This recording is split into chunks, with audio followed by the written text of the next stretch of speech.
debate, the honourable member for Mississauga-Streetsville. Madam Speaker, Kwe Unusakut, Tansi, hello and bonjour.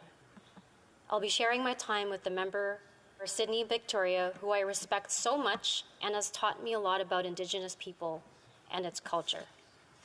I'm here today speaking to you from the traditional unceded territory of the Algonquin Anishinaabe people. Last week, I had the opportunity to rise in this House, and I spoke about the impacts of gender-based violence within my writing of Mississauga-Streetsville.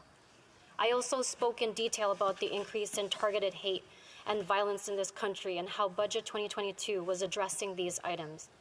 It is proven that violence and abuse can lead to poor physical and mental health, serious injuries, even homicide.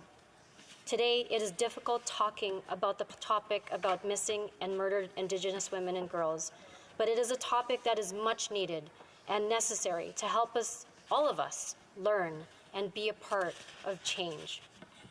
Culture is the foundation on which we build identity, our sense of self. In Canada, colonialism has robbed generations of Indigenous people their sense of knowing and community. It robbed Indigenous peoples of their languages, spirituality, and ways of interacting with the land and in the world. It forcefully disconnected Indigenous peoples from each other and their communities. It stripped Indigenous women, girls, Two-Spirit, LGBTQ, QIA+ people of their vital roles, undermining their inherent value and positioning in society. To heal, Indigenous peoples must be able to reclaim, preserve, and practice their cultures. They have the wisdom and resilience to do this. It is the responsibility of the federal government to support this work with steadfast listening and actions that match our words.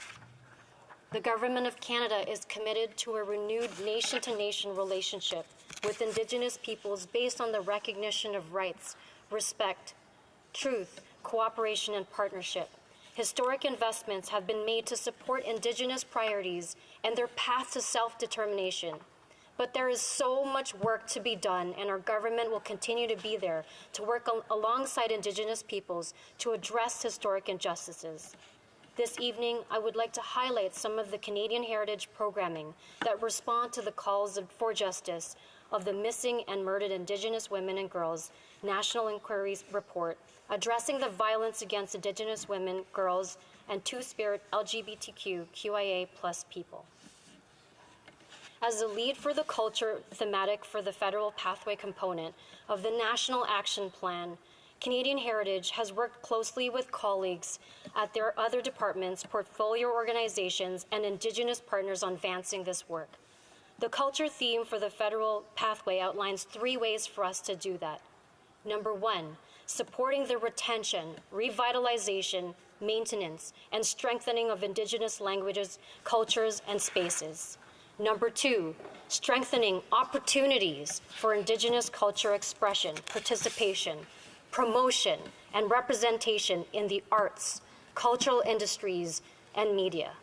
And number 3, addressing systemic anti-Indigenous racism in the public and policy spheres to see lasting change.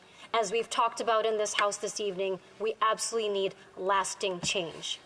The government has shown its commitment and support for the culture thematic priorities through Budget 2021 and Budget 2022 investments.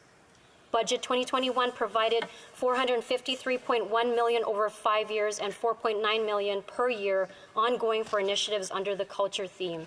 And Budget 2022 provided $25 million over 3 years. The funding has been used to support a number of activities. First, progress continues to be made on the implementation of the Indigenous Languages Act, which responds to a number of the calls for justice. Canadian Heritage will administer $275 million for the implementation of the Indigenous Languages Act, with $2 million in ongoing support. This funding supports the reclamation, revitalization, and strengthening of Indigenous languages as a foundation for culture, identity, and belonging. This funding has been used to support various initiatives, including languages and culture camps, mentor-apprentice programs, and the development of Indigenous languages and resources and documentation. ensuring Indigenous women, girls, 2S LGBTQ, QIA people in Canada have meaningful access to their culture and languages, which is absolutely fundamental.